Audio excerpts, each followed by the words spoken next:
Afternoon, guys. We'll start with the broadcast section that's got no embargo, followed by an embargoed section for 10:30 p.m. on Sunday. No live tweeting during the broadcast section, please, and phones on silent. James. Hi, Ange. Hey, mate.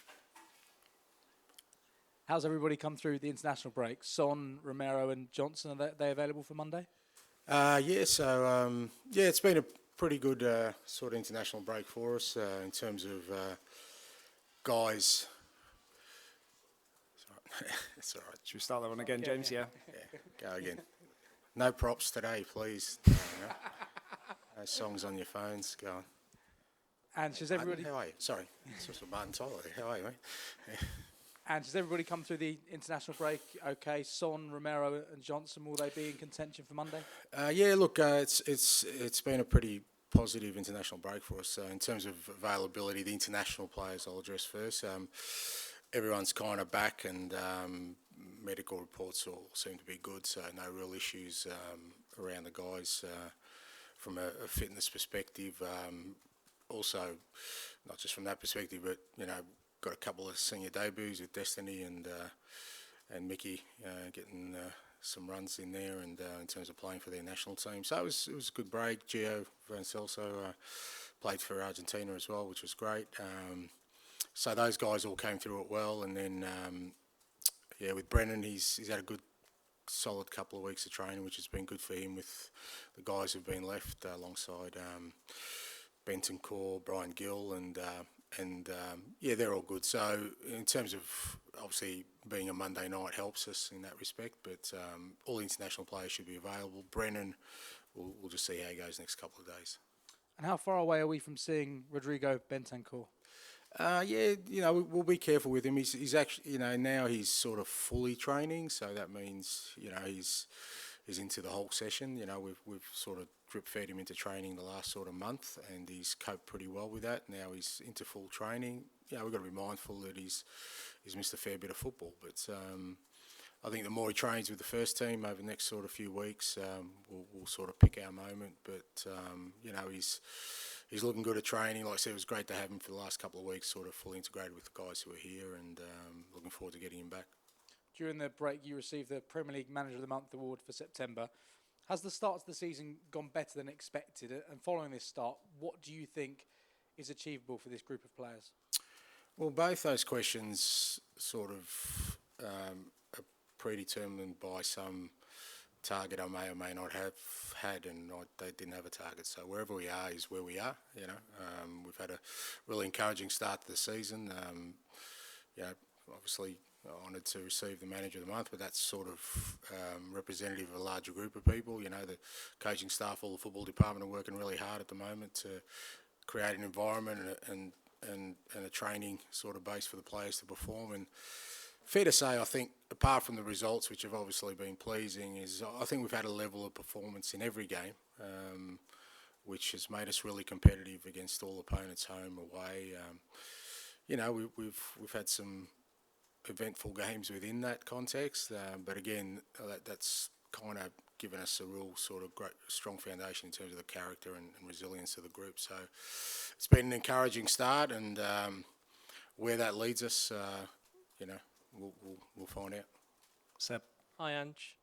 Yeah, mate. Just spent the international break in the lead. How did that feel? It's the same as any other international break. You kind of, first few days you kind of welcome it, and then the next few days you kind of seeking the next contest. So, we're in a great position in the league. I think that's reflective of, like I said, our performances so far. But it doesn't really sort of change the way, I'm thinking of kind of what we're trying to build here. I'm at pains to say we're still very much at the beginnings. So my main focus is continual improvement in this group, because there's a lot of young players. We've got a new group, new leadership, new way of playing. All these things are all at the early stages. That's undeniable. Whatever start we may have had, good, bad or otherwise, doesn't change the fact it's still the beginning. So not my challenge, but my focus is on making sure we keep improving, because the worst thing you can do is, if we'd had a poor start, is to, and I've done that in my career where, the beginnings haven't been great, but what I've done during that time is make sure we stay true to what I wanted to build and the beliefs we had. And it's the same when things are going well, because if you get sidetracked by how you're currently tracking and move away from what the plan is, then the traps are there for you to sort of stumble. Do you still feel like this has reinforced a new status for Tottenham in the Premier League this season? That's not for me to judge. That's for others to judge. My sort of thinking around those things is always, how we present ourselves and how we perform is going to be more sort of indicative of how we're perceived than us trying to make any kind of statements around that fact. So, that's for other people. I think there's probably at the moment a little bit of a curiosity around us, same way there is around me, that, why is this happening and how is it happening? I get that, because there's nothing beyond that to sort of give you some sort of idea of what sort of trajectory we should be on. But so I understand that, but again, that's not really what sort of, for me, is really important right now. Funnily enough, you're playing your next 3 games in London, whilst other teams around you in the table will be travelling around Europe. Do you think that's something you have to take advantage of? It is what it is. I mean, we've also only had 3 home games this year so far, We've had 5 games away from home. So, that's been a challenge in itself, because we've seen, particularly at our stadium this year, we've had some cracking games, 3 cracking games, and the supporters have helped us in that, but we haven't had that for 5 games away from home. So it is what it is. Whatever the challenge is before you, whether that's, multiple games away from home or, like I said, in London, that's the challenge that's before us. All we've got to do, like I said, is try and maintain a real focus around the level of performance we have, and make sure that, we don't allow ourselves to kind of think about what's gone before us, and more importantly, what's too far ahead of us. What's really important is we've got a real tough game Monday night against a really strong Premier League opponent. Martin. Hi, Ange. Really nice to see you over here. You too. Congratulations on what you've achieved so far. Yves Bissouma's not going to play on Monday. How much of an issue? You've had 2.5 weeks to think about what you're going to do. I'm not expecting you to tell us what you're going to do, but how much of a thought process has gone into the replacement? Yeah, look, I think that's always a kind of a constant in I think every manager's head. You're always kind of looking at, you're realistic enough to know you're not going to run with the same sort of 11. And every week there's always that, you wrestle with what the best sort of lineup's going to be for you. You're looking at everything, the fitness, the form of players, the way they're training, the opposition.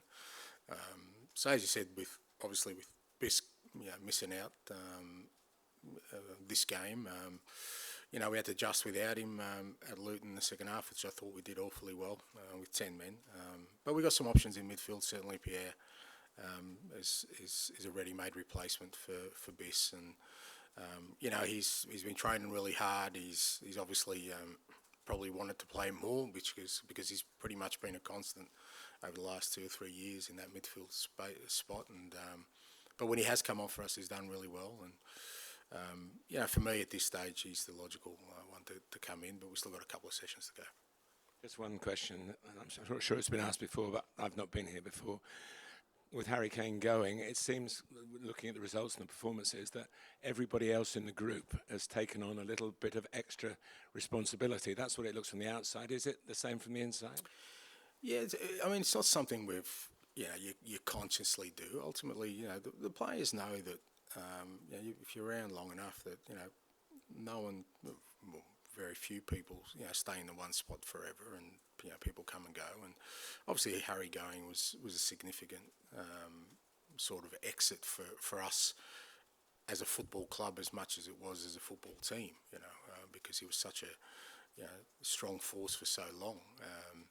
And you're looking at how do you replace him? Well, I was, I'm not the sharpest, but I was pretty quick to realise you're not going to replace him like for like. You're never going to find another Harry Kane, because it doesn't exist in terms of somebody who has been at this football club for he's, as they keep saying, he's one of their own here, and top goal scorer, captain of England. I wasn't going to replace. So we had to look at how we were going to do that, and gave us an opportunity to try play a different way, set up a different way, and that's what we've tried to do. Now, whether the players have felt that extra responsibility, what we've tried to do is actually take that responsibility away from them and not worry about individuals trying to fill that breach, and just say, look, what's going to help us is to become a really strong football team in terms of having multiple attacking threats where hopefully on any given day we can hurt teams in many different ways.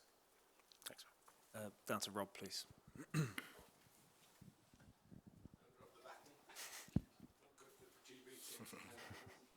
Hi, Ange. Brian Hill was back in the squad last time out against Luton. What kind of role can he play for you over the coming months? Yeah, it could be really important for us.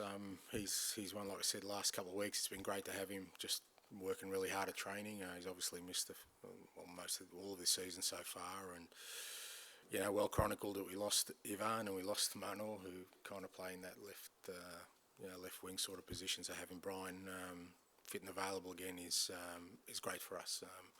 But he's, I guess, in the same boat as everyone else. He'll at some point he'll be afforded an opportunity, and then it's up to him. He certainly has all the sort of criteria and credentials to play in that position for us. And like I said, his training's getting stronger now as part of the group, and I'm sure he'll get an opportunity. We've obviously, like I said, we've got a Monday night game, but then we back it up with a Friday night game. So we're probably going to need good deal of the squad to deal with those two games over the next sort of 5-6 days. With Giovanni Lo Celso not getting a lot of football this season because of that injury, did the international break just come at the perfect time for him?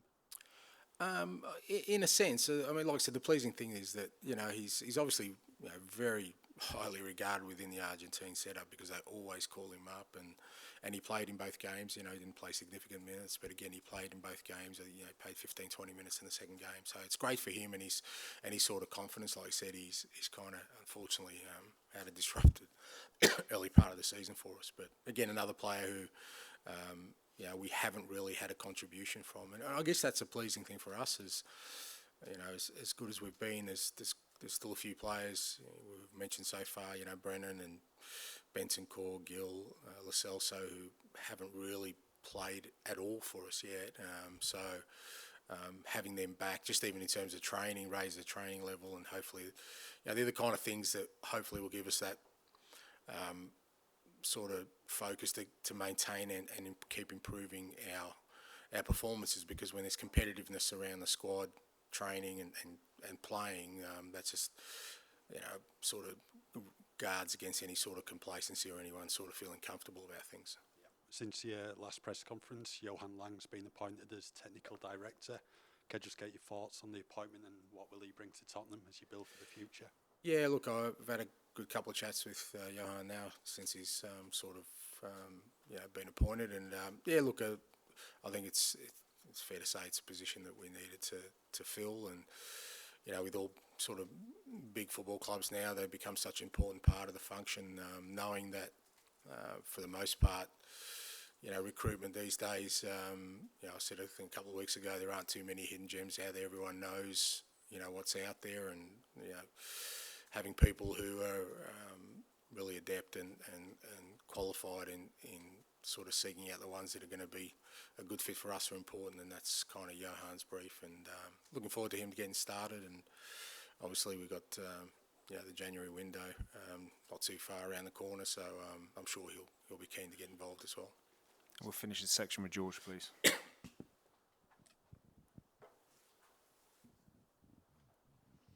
Hi, Ange. I just wanted to go back to Pierre Højbjerg. I mean, in a sort of parallel universe, he could have been playing for Fulham.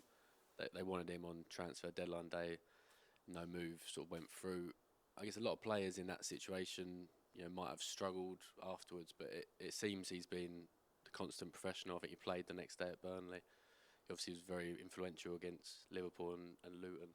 How impressed have you been by that kind of professionalism that he's showed, even though there has been uncertainty over his head? Yeah, look, I mean, in terms of him going anywhere, I don't think there was any time during the sort of transfer window where I felt Pierre was going to move. I mean, I think, discussions I'd had with him was that, he was here and wanting to contribute and sort of be part of what we were building. As I said, it's obvious that somebody who's played regularly would have wanted to play more, but ultimately, our performances have been strong. He's had to bide his time, but he's also been very important in a lot of the games. As you know, we've won late or have had to sort of shore up late, and he's been one of the people that's helped us do that. So it's not like he hasn't contributed at all. He's been a real important part. We wouldn't be in this position if we were just reliant on our starting 11. Fair to say, if games had finished at the 80-minute mark, we wouldn't be finished. We wouldn't be in top spot. So not just him, but all the guys. And it's something we impress on all of them, is that, as disappointed as you are about not starting, it doesn't mean you're not playing. You're still playing at some point, and what you do with those minutes is going to help us be successful and help push their own cause. And as I said with Pierre, it's he's a professional. He's like I said, he's very determined to win a spot in the team, and he presents himself well every day. And over a 38-game season, all these guys will get an opportunity at some point, and then what they do with the opportunity is up to them. And in the meantime, what's important is, if they want to keep getting opportunities, that they train well, and when they do play, because whether you start or not, you're playing, is that you contribute to the team. And in the same position, obviously, Bentacle's back in full training. How far away is he from actually playing in a game, or could he potentially be in the squad, I guess, on Monday night? No, he won't be on the squad Monday. Like I said before, he's just started training, so we'll kind of take our time with him. He's missed a lot of football. We'll have a look at sort of the next few weeks, the games we've got, and when we feel, we've seen enough for training and he feels comfortable, we'll slowly reintegrate him back into the team. And just finally from me, Dejan Kulusevski was playing for Sweden on Monday night when there was the incident in Brussels. Have you spoke to him since he's come back, and is he available for Monday, or is it that maybe one you need to think about sort of further down the line? No, he's fine. I had a chat to him, and like everyone else, he's we shake our heads at these things where you go to a football game and these kind of things happen, and